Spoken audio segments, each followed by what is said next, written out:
Le Q4, c'est parti!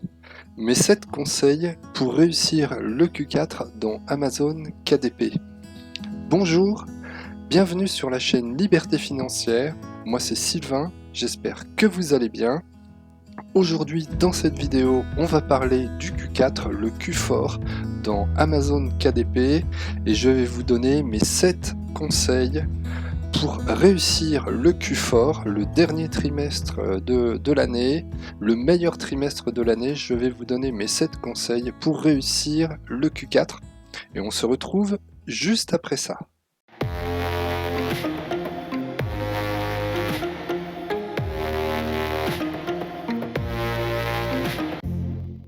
Avant de démarrer, bien évidemment, je t'invite à t'abonner à la chaîne Liberté Financière et activer la cloche pour que tu sois au courant des prochaines vidéos qui seront mises en ligne sur la chaîne. Donc sur cette chaîne, si tu la découvres, eh bien on parle de business en ligne et essentiellement le business en ligne d'Amazon KDP, un business modèle formidable puisque c'est une forme de print on demand, hein. Là, on ne traite pas de t-shirts, mais on parle de livres et de carnets que l'on met en ligne sur la plateforme d'Amazon KDP. Et ensuite, les livres seront vendus directement sur la plateforme d'Amazon à la demande. Dès que le client va faire une commande, le livre va partir à l'impression et il va être envoyé au client.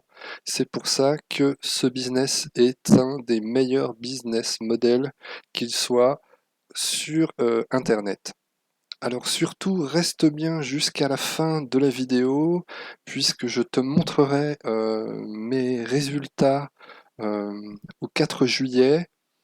Là, on est dimanche, il est 16h35 et je te montrerai combien j'ai gagné sur les 4 premiers jours, sachant que la journée n'est pas finie, sur les 4 premiers jours de juillet, tout ça pour te motiver et te booster, et tout ça pour te montrer que c'est possible et que si moi j'y arrive, il n'y a pas de raison que toi aussi tu n'y arrives pas, je n'ai rien de plus que les autres. Donc dans cette vidéo, on va parler du Q4. Le Q4, comme je l'ai dit en introduction, c'est le plus gros trimestre de l'année. Ce trimestre, il ne faut absolument pas le rater. Et pour ne pas le rater, il faut s'y mettre dès maintenant. Et c'est dès maintenant qu'on va se préparer au Q4 et pour réaliser le meilleur trimestre de l'année et ne pas se rater et être bien au rendez-vous. Donc c'est le plus gros trimestre de l'année et qui dit gros trimestre donc dit beaucoup de publications et pour donc ne pas se rater, il faut que tu aies en tête que les dernières publications que tu vas présenter pour être prêt, je dirais pour réaliser des ventes jusqu'au 10 décembre environ, puisque après les ventes elles tombent et elles chutent fortement avec le délai de livraison. Mais on va dire que jusqu'au 1er novembre, tu peux publier des livres et les livres que tu vas mettre même le 30 octobre, ils vendront en novembre et en décembre.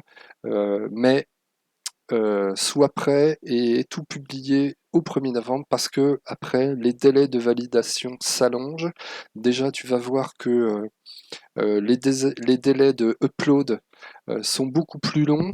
Amazon, tu vas voir que ça rame de temps en temps. Et puis le dernier trimestre, il y a beaucoup je pense que les serveurs d'Amazon sont très sollicités et voilà, c'est beaucoup plus difficile de publier. Et surtout, les délais s'allongent. Et moi, j'ai vu l'année dernière 15 jours 20 jours de validation pour des carnets que j'avais mis en novembre. Donc ne te rate pas par rapport à ça et sois prêt et tout publié au 1er novembre, pardon. Comme ça, tu seras bien au rendez-vous pour le Q4. Et mon conseil est de publier un maximum dans toutes les niches, bien évidemment, hein, ça paraît bateau comme ça, mais pour réaliser le meilleur Q4 possible, il faut que tu publies dans un maximum de niches. Voilà, il faut multiplier les niches et c'est une des clés du succès. Il faut publier dans un maximum de niches et il faut se diversifier énormément et être partout. Alors c'est compliqué d'être partout parce qu'on ne peut pas être partout à la fois, Mais il y a des choix à faire et ça, on va le voir ensemble. Et puis, effectivement, publier un maximum dans toutes les niches pour réaliser un très bon Q4. Donc, mon premier conseil concernant le Q4, hein, je dirais les clés de la réussite. Je parle de moi, hein, de mon expérience, les clés de la réussite et pour bien se préparer au Q4, c'est tout d'abord, en premier conseil, c'est se faire un planning et s'y tenir. Donc si on part sur l'idée que on peut publier jusqu'au 1er novembre, donc il y a 16 semaines jusqu'au 1er novembre. Et avec ces 16 semaines, eh ben, il va bien falloir se faire un planning et puis se fixer des objectifs au mois, à la semaine, éventuellement à la journée, si tu as le temps, si tu fais que ça, ou si tu ne fais pas que ça et tu as un travail à côté, ben, fixe-toi des objectifs au mois et éventuellement à la semaine. Donc ça, c'est très important, il faut être organisé, et si tu fais pas un planning, tu vas partir dans tous les sens et tu vas pas savoir, tu vas avoir l'impression en fait d'être toujours en retard. Donc c'est bien pour ça que tu dois te faire un planning et t'y tenir. Ça, c'est très important. Une ligne de conduite, c'est très important. Mon deuxième conseil pour réussir un bon Q4, alors c'est pareil, ça peut être bateau, mais il faut quand même le dire pour bien l'appréhender. Il faut bien dormir pour être productif. Et effectivement, si tu travailles comme un dingue jusqu'à 3 heures du matin, et puis tu as 5 heures de sommeil dans les yeux, et puis tu réattaques à 8 heures du matin, euh, je dis pas que tu vas pas réussir, mais la qualité de ton travail va s'en ressentir et puis tu vas mettre beaucoup de temps à faire les choses et tu ne vas pas être productif, tu vas pas être efficace et tu vas te perdre et tu vas être fatigué et ça va être compliqué. Donc il faut bien dormir, il faut avoir des horaires fixes, et il faut s'y tenir et puis quand c'est terminé, quand le PC, à un moment donné, on éteint le PC et on se repose et voilà. Et quand on est bien reposé, on est productif et on est efficace. Et c'est aussi une des clés de la réussite, hein. C'est la clé de l'efficacité, c'est un bon sommeil. Mon troisième conseil que je peux te donner en fonction de mon expérience, c'est la recherche de niche. Alors, au dernier trimestre, la fréquentation d'Amazon explose. Donc, Amazon en France, au dernier trimestre, c'est environ 3 millions, 5 millions de clics, enfin de clics, 5 millions de fréquentations sur le site d'Amazon en novembre et en décembre. Donc, c'est énorme, énorme, énorme. Et tu vas voir que euh, les livres que tu vas réaliser toute l'année, et ben, au Q4, et ben, ils vont se vendre et tu vas même vendre des livres et des carnets que tu pensais peut-être qu'ils ne vendraient pas parce qu'ils n'avaient pas vendu jusqu'à présent. Et puis tu vas voir que le Q4, c'est merveilleux parce qu'en fait, tu vas réaliser beaucoup plus de ventes que le reste de l'année. Et tout se vend donc au Q4, mais il y a des niches qui explosent par rapport à d'autres et ça aussi, ça fait partie de la stratégie. Je dirais, faut faire un ciblage et tu verras que ça portera ses fruits. La recherche de niche aussi, il faut que tu te prévois dans ton planning, par exemple 2 heures le dimanche, hein, mais ça peut être 2 heures le lundi. Il faut que tu passes un petit peu de temps à la recherche de niche, il faut que tu fasses un petit peu de temps, et ça je le dis toujours dans mes vidéos, hein, prévoyez du temps, perdez-vous dans les méandres d'Amazon, et c'est comme ça qu'on trouve des idées, et c'est comme ça aussi qu'on trouve des niches. Donc prévoir un petit peu de temps, 2 heures, hein, 3 heures, à rechercher des niches et prévoir ensuite son planning de production sur la semaine en fonction des objectifs que l'on s'est fixés. Je dirais aussi la clé de la réussite pour le Q4 et puis pour vendre, bien vendre, il faut privilégier les passions, les métiers, les loisirs et tout ce qui touche au divertissement. Donc ça, c'est large, hein, je ne vais pas te donner les niches exactes, je te donne la généralité et focus sur les passions Donc j'ai fait, au début de la chaîne, j'ai fait des vidéos, notamment une vidéo pour trouver des niches à l'appel, et elle s'affiche d'ailleurs en haut à droite de l'écran, et tu verras que ça va te donner des idées, et ça va vraiment t'aider. Tu peux aussi viser les métiers et puis faire des carnets de notes. Alors le low content n'est pas mort, hein, donc à Noël tu verras que tu vas faire des carnets qui vont se vendre parce que les gens, avec la crise sanitaire et puis l'évolution de la société, les gens galèrent de plus en plus, et puis ils iront chercher sur Amazon un petit cadeau à 5,99 ou 6,99, et tu verras que tu vas vendre des carnets que tu auras réalisés, et pourquoi pas réaliser quelques carnets de notes sur différents métiers, les métiers les plus exercés par les Français, avec de l'humour, apporte ta touche d'originalité et tu verras que ça va marcher. Les loisirs, hein, bien évidemment, les passions, les loisirs, ça c'est des, euh, des objets qui font, enfin ce sont des thèmes qui font l'objet de cadeaux. Les gens offrent des cadeaux à son frère, à sa sœur, à ses enfants pour les loisirs. Et les loisirs, c'est une niche, c'est un domaine, je dirais, très important et qui fait l'objet de pas mal de ventes. Et puis les divertissements en tout genre, les cahiers de jeux et diverses et variés. Le quatrième conseil, pardon, que je peux te donner, c'est la stratégie. Il faut que tu aies une stratégie jusqu'au 1er novembre. Il faut que tu aies une stratégie et que tu l'aies écrit sur papier ou tu l'aies en tête, et puis tu saches un petit peu vers quoi tu vas aller. Et ça, c'est important. Et tu peux avoir, donc la liste n'est pas exhaustive, j'ai donné ici quelques exemples. C'est aussi à toi de définir ta propre stratégie en fonction de tes objectifs et les objectifs que tu t'es fixés.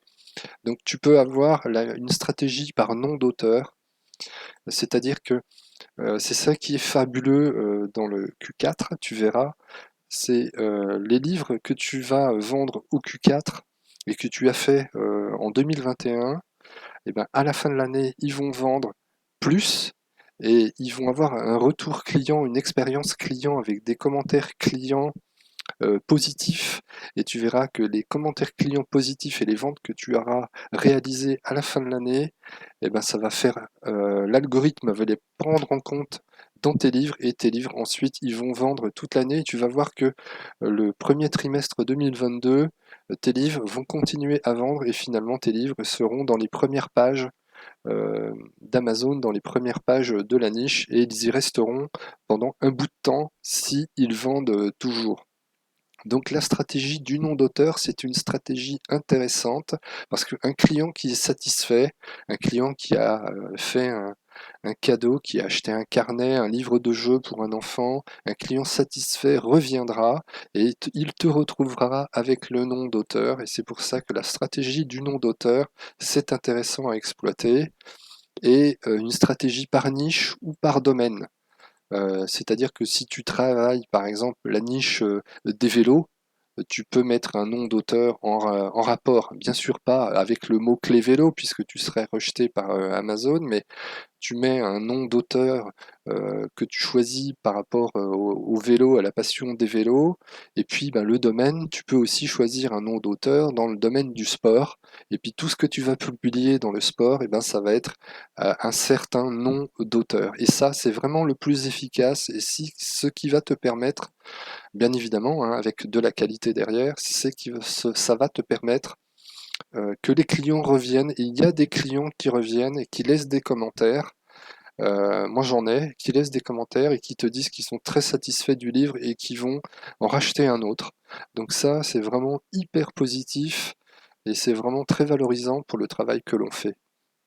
La deuxième stratégie que je peux te donner, le conseil que je peux te donner, c'est la stratégie de la publicité ou pas.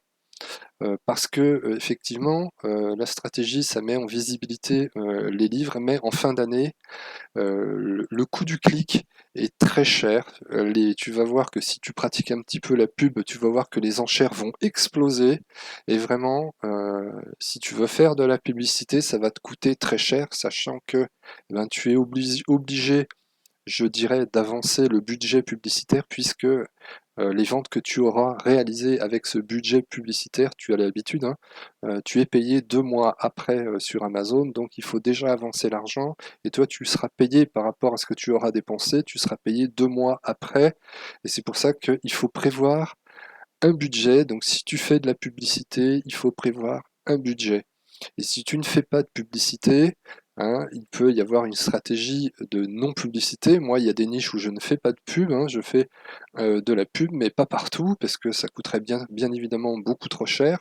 Donc sinon, il faut trouver le meilleur mix, le meilleur équilibre entre quantité et qualité, et c'est ce qui fera la différence. Parce que la publicité met en visibilité, effectivement, selon la taille de la niche et selon la concurrence, tu seras obligé de publier un petit peu plus. Tu feras plus de carnets dans les niches où il y a beaucoup plus de concurrence, puisque comme ça, tu multiplieras les chances d'être visible et avec une belle couverture, avec des bons mots-clés, même si la niche est importante, sans publicité, c'est possible de percer, et moi je l'ai déjà fait. Ensuite, concernant toujours la stratégie, donc elle est différente selon les niches et elle diffère selon les niches. Comme je le disais, hein, donc tu as la stratégie de la niche et il y a beaucoup de niches où il y a moins de 1000 ou moins de 1500 concurrents.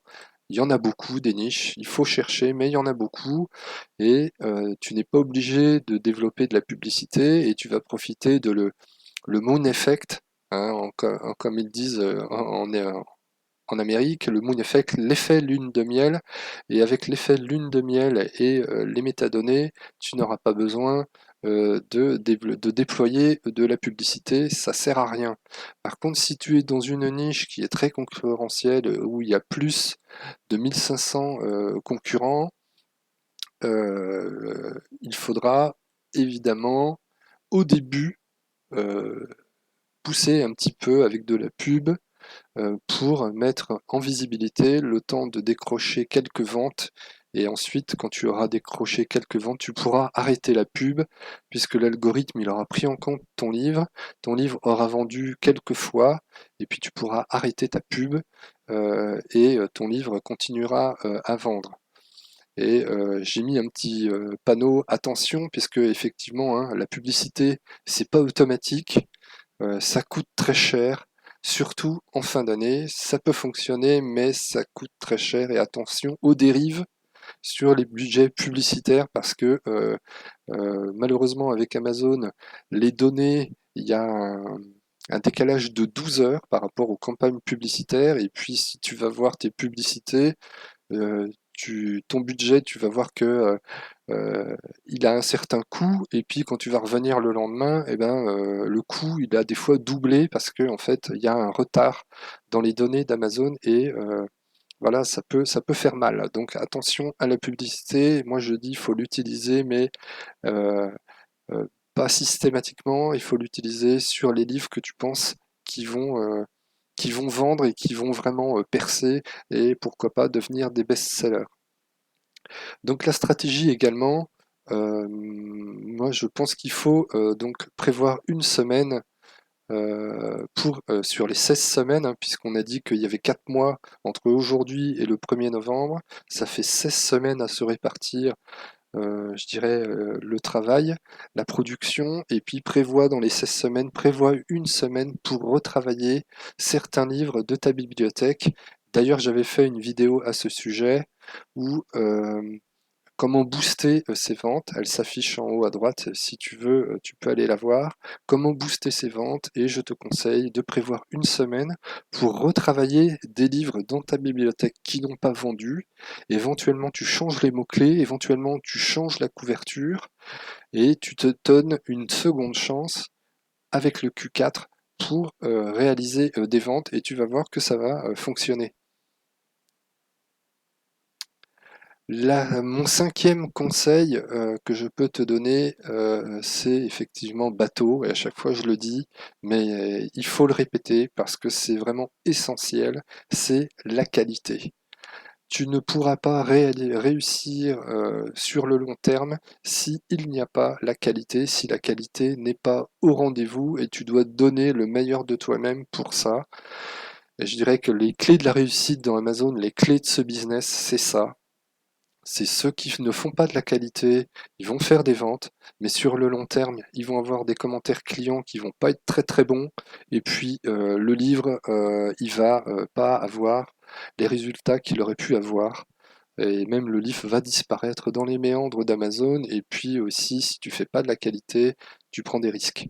Donc la qualité, je l'ai mis sous toutes les couleurs, mais la qualité, c'est vraiment la priorité et c'est vraiment là-dessus que tu dois sans cesse travailler, tu dois sans cesse faire de la qualité, tu dois sans cesse t'améliorer pour faire encore plus de qualitatif.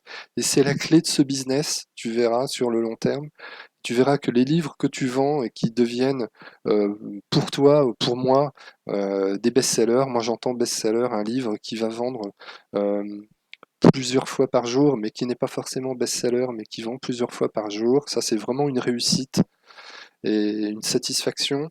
Et tu verras que c'est avec la qualité que tu pourras générer des revenus passifs et que tes livres vendront toute l'année. Et le travail, le gros travail que tu auras réalisé en amont, puisque c'est pas en claquant des doigts que tu vas y arriver, et c'est comme ça, Amazon, hein, il faut travailler beaucoup et puis le fruit de ton travail, tu vas l'avoir dans les mois à venir.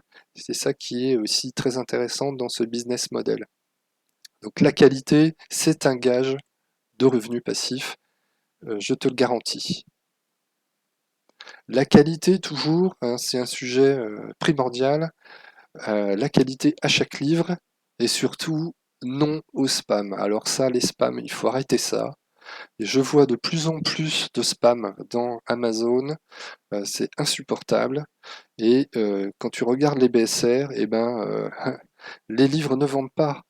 Le spam, ça pourrit les pages d'Amazon. Et en plus, le spam, c'est vraiment, tu te décrédibilises vis-à-vis des clients parce que ça fait pas sérieux. Si les clients, ils vont dans une niche et ils voient euh,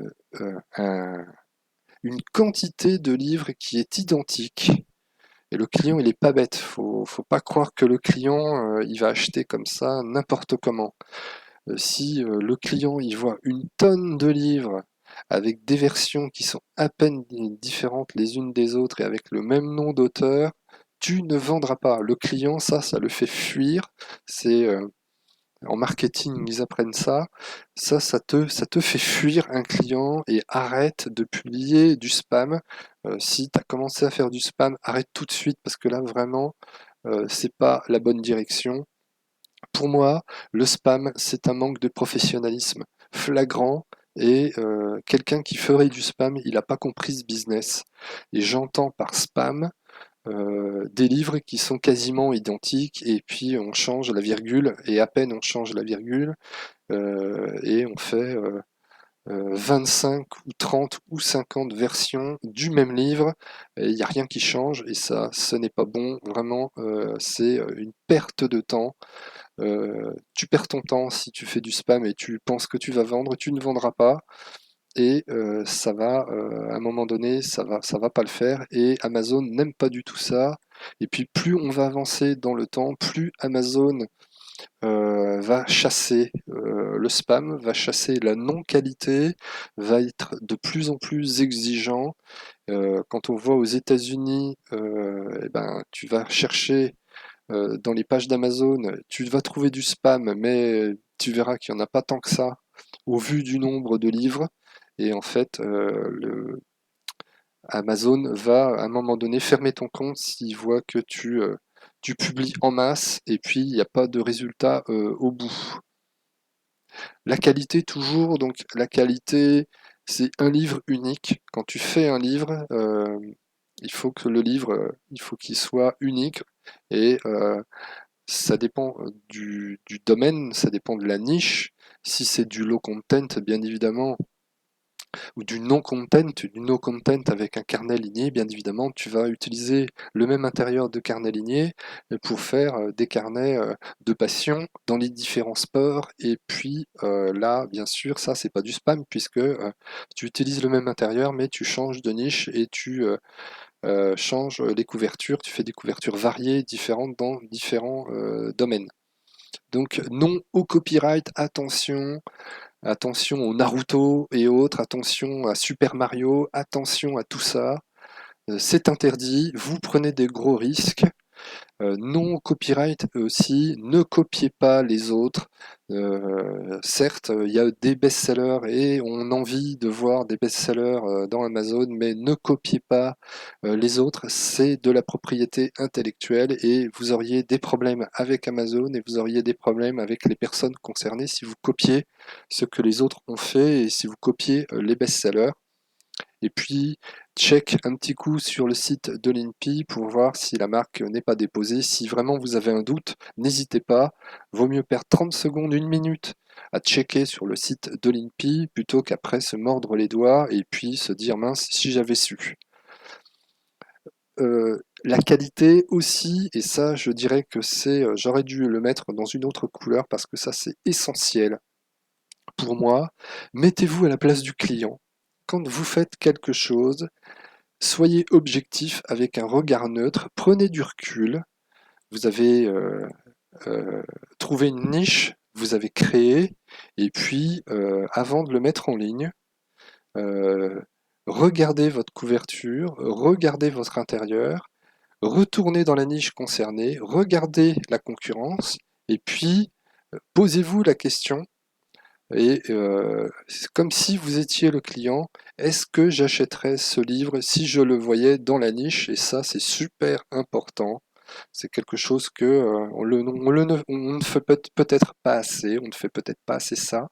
C'est-à-dire que vous faites quelque chose et puis vous allez voir dans la niche si finalement ce que vous avez fait, la créativité que vous avez développée et puis l'idée que vous avez mis sur le papier, je dirais sur la création, allez voir dans la niche si votre livre vraiment il sort du lot et si vous, en tant que client, vous l'achèteriez. Et ça, c'est super important. Si vous voyez votre livre et puis vous avez cette sensation que ce livre vous plaît, vous avez quelque chose qui fait que ce livre vous plaît, alors vous avez réalisé un super livre et là, il va vendre forcément, il vendra et il vendra pour longtemps parce que vous serez content de ce que vous avez fait. Donc la qualité, toujours un livre unique, une couverture et un intérieur dont vous êtes fier. Soyez fier de ce que vous faites, mais si vous avez fait quelque chose et vous êtes fier de ce que vous avez fait, ça c'est vraiment gage de réussite et ce livre vendra dans Amazon et il sortira du lot. Bien évidemment, une couverture qui sort du lot, hein, qui n'est pas le copier-coller de ce qu'on voit déjà dans Amazon. Apportez votre touche personnelle, apportez quelque chose de mieux. Allez voir aussi chez les concurrents, notamment les best-sellers, les commentaires clients et inspirez-vous des commentaires clients parce que des fois les clients sont satisfaits mais ils mettent un petit commentaire négatif. Prenez en compte ces commentaires négatifs chez les concurrents et améliorez avec votre livre, améliorez ce que le concurrent a réalisé et c'est comme ça que vous allez faire des best-sellers. Et une couverture qui sort du lot avec des métadonnées au top, avec Helium 10 et Self Publishing Titan SPT. Et d'ailleurs, j'ai fait des vidéos à ce sujet. Je vous invite à aller les voir. Elles s'affichent en haut à droite de l'écran. Si vous avez raté, n'hésitez pas à retourner voir les vidéos que j'ai fait sur le sujet. Self-Publishing Titan et Helium 10, ça va vous donner des mots-clés. Ça va vous permettre d'optimiser vos métadonnées. Les métadonnées, c'est une des clés aussi fondamentales de la mise en visibilité de votre livre. La publicité, c'est à utiliser avec parcimonie, mais ce qui va vous garantir une visibilité, ce sont bien les métadonnées, et ce qui va déclencher des ventes, c'est bien la couverture, et ce qui va vous faire avoir des ventes récurrentes sur le long terme, c'est bien les commentaires clients avec un intérieur qui est unique et qui a donné satisfaction aux clients. C'est comme ça que la qualité, elle s'opérera, c'est sur le long terme, parce que vous aurez vraiment bien bossé sur l'ensemble, je dirais sur l'ensemble des facettes qui composent la réalisation d'un livre. Le sixième conseil que je peux vous donner, c'est un conseil de mindset. Donc, sans vraiment en faire trop, mais voilà, c'est important aussi de se motiver, c'est important de bien s'asseoir sur ce que l'on fait, prendre le temps de faire les choses, et puis euh, se donner aussi des petites satisfactions, se motiver, s'auto-congratuler. C'est important pour faire avancer la machine. Il faut mettre du carburant, hein. Donc le carburant, c'est un bon sommeil, bien manger, être bien dans sa peau, être bien dans sa tête. Alors ça, c'est facile à dire parce qu'avec la période que l'on vit et qui dure depuis plusieurs mois, c'est assez compliqué. Mais voilà, vous êtes en bonne santé, vous êtes motivé, vous êtes en train de créer, soyez fiers de vous. Ça, c'est important, car vous êtes dans l'action. Trop de personnes dans notre entourage, quand on voit les critiques et la haine qu'il y a sur les réseaux sociaux, sur Twitter et autres, les gens, on voit quand on voit la haine que les gens prolifèrent dans les réseaux sociaux, et qu'ils ne bougent pas le petit doigt, et en fait ils passent leur temps à déverser leur haine dans les réseaux sociaux, et ils sont pas dans l'action. Soyez fiers de vous car vous êtes dans l'action, et ça c'est vraiment super positif. C'est quelque chose qui est vraiment super valorisant. Soyez fiers de vous parce que vous êtes passé dans l'action. Amazon, c'est un business qui peut vous rapporter gros, mais c'est un business qui est difficile. Ça, il faut en avoir conscience. Et c'est pas en claquant des doigts qu'on va gagner 5000 euros comme ça en 2 mois. C'est bien en se professionnalisant. Quand on démarre ce business, eh ben, on progresse au fil des semaines, au fil des jours, au fil des semaines, au fil des mois. Il faut plusieurs mois pour, je dirais, être compétent, entre guillemets, hein. Mais la démarche que vous avez fait en vous lançant dans ce business Amazon KDP, c'est une super démarche qui est valorisante, qui est à valoriser, et vous méritez d'être encouragé. Donc moi je vous dis chapeau pour ce que vous faites maintenant. Continuez, et vous verrez que ça paiera, ça va payer. Et puis, ben, si ça paye pas, et puis vous avez passé trop de temps, et puis vous êtes dans l'échec, ben, il n'y a pas mort d'homme. On peut pas réussir du premier coup. Quand on a fait du vélo et qu'on a commencé à rouler, on s'est cassé la gueule, on s'est fait mal, mais on s'est relevé, et puis on a repris le vélo et on est reparti. Ben, Amazon, c'est comme ça aussi. Et puis si le Q4 il n'est pas au rendez-vous, et ben posez-vous, prenez du temps, et puis repartez de plus belle, repartez avec différentes stratégies. Mais voilà, tout ce que vous faites, c'est à valoriser, et soyez fiers de vous parce que vous êtes dans l'action, vous n'êtes pas dans l'inaction, et vous essayez d'améliorer votre vie en faisant des livres dans Amazon, et ça vraiment c'est à valoriser, et je tenais à, à le dire. Vous êtes maître de vos choix, effectivement, hein. C'est vous, vous êtes le pilote de l'avion, vous êtes le chef de votre petite entreprise, et c'est vous qui êtes maître de votre destin, de vos choix de niche, de vos choix de création. Euh, et Quand vous avez une idée, quand vous avez des sensations, quand vous ressentez quelque chose par rapport à une niche, par rapport à un truc que vous faites, c'est que vous êtes dans la bonne direction. Il faut marcher à l'instinct parfois. Il faut aussi se poser, prendre du recul et réfléchir. Mais les idées et les meilleures idées, c'est celles qui viennent d'un seul coup, le plus vite, et que l'on met directement sur papier. Nous, en l'occurrence, que l'on fait dans Canva ou dans Photoshop. Et c'est comme ça aussi que vous verrez que les fulgurances, les idées que vous avez comme ça, celles qui vont vous réveiller aussi la nuit en disant mince, tiens, j'ai une idée de carnet, celle-ci, eh ben, je me la note. C'est ça qui va vous faire réussir aussi dans Amazon KDP. Le mindset, toujours, chaque vente est une réussite. Effectivement, même si c'est compliqué et puis on aimerait vendre toujours plus, il faut se satisfaire aussi d'avoir réalisé des ventes. Et une vente, et ben, si aujourd'hui il y a une vente, et ben, c'est déjà bien. Et je dis que c'est bravo pour une vente. Et puis ben, la semaine prochaine, ce sera peut-être 2 ventes par jour. Et voilà, et vous êtes dans la bonne direction, vous avez réalisé une vente, c'est-à-dire que le client, il a vu votre carnet dans Amazon, il a cliqué pour l'acheter. Et ça veut dire que ce que vous avez réalisé, aussi bien dans les métadonnées, dans l'intérieur, dans la couverture, le travail que vous avez fait, il a payé et le client a acheté votre carnet. La difficulté dans Amazon KDP, c'est d'avoir des ventes récurrentes. Et ça, c'est avec la qualité, vous verrez, c'est avec la qualité, le temps que ça viendra. Ça peut pas venir comme ça d'un seul coup parce que sinon ça veut dire que vous êtes un super pro de l'édition et puis vous avez sans doute des compétences déjà existantes. Donc voilà.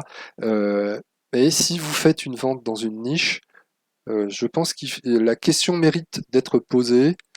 La niche ne mérite-t-elle pas d'être approfondie? Effectivement, bien souvent, on fait des ventes dans des niches et puis on multiplie, puisque les clés de la réussite, c'est l'accumulation de petites ventes additionnées les unes avec les autres qui vont faire de gros résultats. Mais revenez vers des niches pour lesquelles vous avez eu des ventes et remettez dans cette niche concernée 2 ou 3 carnets supplémentaires.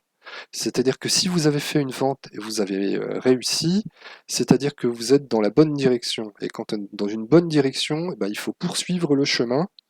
Donc additionnez et mettez 2, 3 ventes de plus, 5, enfin 5 des ventes, 5 carnets de plus, et vous verrez que ça donnera des résultats à la fin de l'année, puisque ce que vous avez fait, c'était les bons choix.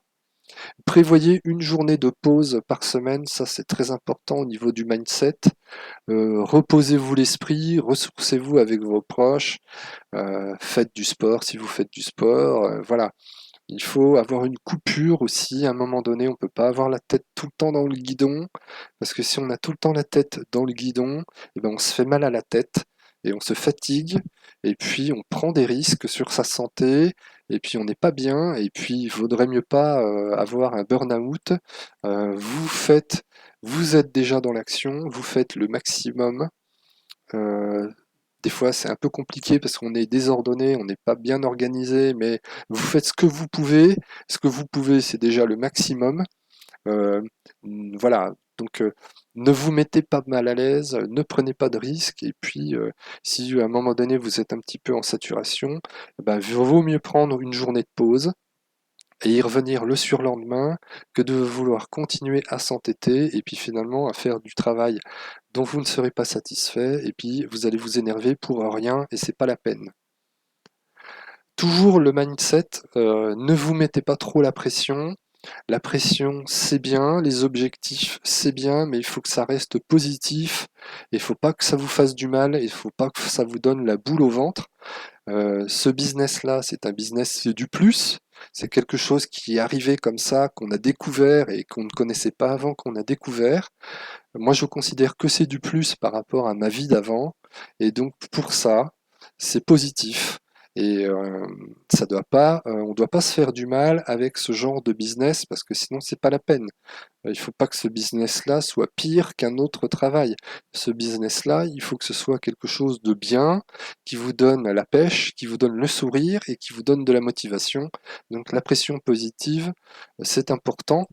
Il faut se mettre la pression pour se dépasser un petit peu, le dépassement de soi, mais ne vous mettez pas trop de pression dans la réalisation, vous vous rendriez malade.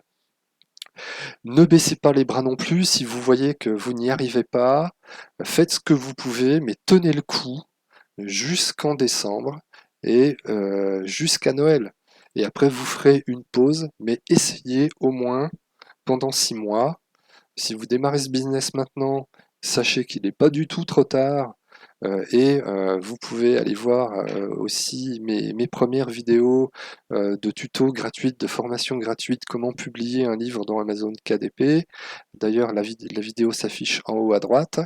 Vous allez voir comment on publie un livre dans une plateforme. Vous allez voir comment on crée un livre, un carnet dans Amazon KDP avec des outils comme Canva. Et puis, si vous démarrez ce business-là, maintenant, il n'est pas trop tard et faites-le jusqu'en décembre. Et puis, vous verrez, après, vous en tirerez le bilan, vous regarderez ce qui a fonctionné, ce qui n'a pas fonctionné, mais ne baissez pas les bras, même si c'est difficile. Alors prenez une journée de pause supplémentaire si vous le souhaitez pour être bien dans votre peau, mais voilà, il faut persévérer et c'est comme ça aussi dans la difficulté qu'on arrive à progresser, même si parfois ça fait un peu mal. Et puis, ne baissez pas les bras, plutôt que d'abandonner. Peut-être que vous vous êtes fixé des objectifs un peu trop élevés en termes de production, de nombre de livres à réaliser, en termes de royalties, de chiffre d'affaires réalisé. Ben, revoyez vos objectifs à la baisse tous les mois, faites un petit point sur vos objectifs. Est-ce que vous avez l'état d'avancement de vos objectifs? Qu'est-ce que vous avez fait? Qu'est-ce que vous avez pas fait? Où vous en êtes? Et puis revoyez vos objectifs à la baisse plutôt que d'abandonner. Et puis si vous n'êtes pas au rendez-vous dans la production, redéfinissez des priorités plutôt que de vous enfoncer. Euh, dans un mal-être et puis d'être dans la mauvaise direction et puis d'abandonner. Voilà, ne baissez pas les bras, ça c'est important. Tenez le coup, ne baissez pas les bras. Et voilà, je dirais le conseil final, c'est parti pour le Q4.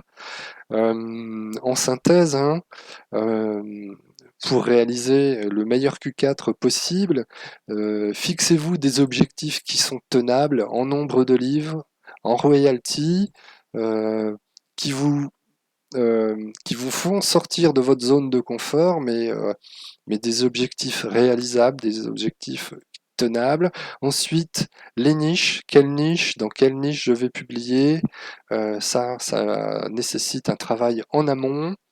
Donc les objectifs tenables, je pense que j'ai fait une répétition involontaire dans ce slide. Fixez-vous un planning et une répartition des objectifs. C'est-à-dire que dans votre planning, en fonction de vos objectifs, vous vous faites une répartition des objectifs au mois, à la semaine, comme vous voulez. Vous voyez comment vous pouvez vous organiser en fonction des disponibilités que vous avez à consacrer à ce business. Et puis, avec une montée en puissance de la production, vraiment en septembre et octobre, là, vous lancez la machine et puis il faudra être, je dirais, au top de la performance, entre guillemets, hein. Euh, il faudra être dans le meilleur élan possible en septembre et en octobre, et vous verrez que ce que vous avez produit en septembre et en octobre, vous allez réaliser des ventes en novembre, en décembre, vous allez même réaliser des ventes, vos premières ventes du Q4 dès le mois d'octobre, et vous allez voir que ça va monter crescendo jusqu'au 1er décembre environ, ou jusqu'au 10 décembre, et après, bon, ça va chuter un peu, mais ça va monter progressivement, et ça doit vous motiver pour réussir dans ce business KDP, et c'est pour ça que je vous souhaite bon courage dans ce business et dans la destination du Q4, dans ce Q4, pour réaliser le meilleur trimestre possible. Voilà, c'était donc mes 7 conseils pour réaliser ce Q4. Alors pour ceux qui sont restés jusqu'à la fin, donc je vous l'ai dit, je vais vous montrer pour vous motiver, hein, pour vous montrer que c'est possible. Je vais vous montrer donc mes résultats d'aujourd'hui. Aujourd'hui, donc nous sommes dimanche. Il est donc 17h17 à l'heure à laquelle je réalise cette vidéo et j'ai réalisé 80 ventes. J'ai gagné 183 € aujourd'hui, donc c'est pour vous montrer que ça c'est possible, parce que les livres que j'ai vendus ici, ce sont des livres que j'ai fait l'année dernière, que j'ai fait en préparant le Q4, et c'est des livres qui aujourd'hui vendent encore, parce qu'ils ont des bons commentaires clients et ils ont des ventes régulières dans beaucoup de niches différentes, et additionner les ventes les unes derrière les autres, et ben ça donne ces résultats là. Et puis depuis le 1er novembre, oh, depuis le 1er juillet, donc du 1er au 4 juillet 2021, donc j'ai réalisé 1289 €. Donc vous imaginez un SMIC en 4 jours. C'est pour ça que vous devez persévérer dans ce business-là.